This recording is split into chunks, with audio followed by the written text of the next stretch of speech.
Viewer, this is Saima Dil and you are watching my channel Saima blog. Friends, आप सबको मेरे channel पे वेलकम। फ्रेंड्स, जैसा कि आप सबको पता है, पिछली वीडियो में हमने सीखा था बाइबल क्या है। तो आज हम सीखेंगे कि ये दुनिया कैसे बनी। तो बाइबल की रेगुलर क्लासेस आज से स्टार्ट हो रही हैं। तो जो लोग मेरे चैनल पर न्यू हैं वो सबसे पहले मेरे चैनल को सब्सक्राइब करें ताकि मेरे आने वाली हर वीडियो सबसे पहले आप तक पहुँचे।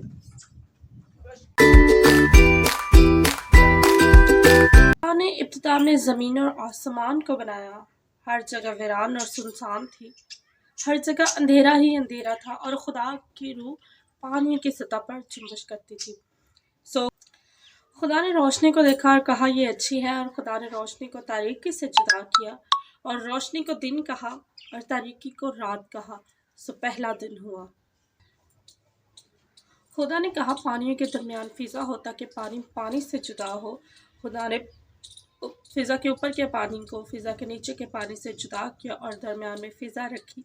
सुबह हुई, पानियों के दरमियान फिजा होगी और फिजा के ऊपर वाला पानी और फिजा के नीचे वाला पानी जुदा किया गया और फिजा को आसमान कहा गया।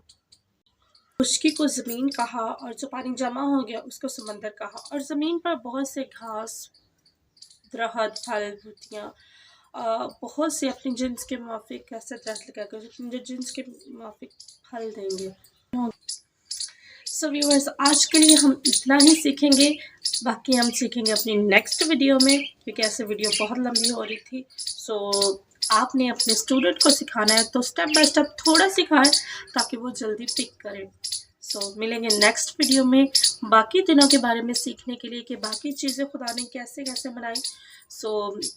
मेरे चैनल को जो लोग मेरे चैनल पर न्यू है मेरे चैनल को सब्सक्राइब करें और बेल आइकन को ज़रूर प्रेस करें ताकि मेरे आने वाली हर वीडियो सबसे पहले आप तक पहुंचे। मिलेंगे नेक्स्ट वीडियो में, तब तक के लिए अपना बहुत ख्याल रखिएगा। God bless you all. खुदा हाफिज़।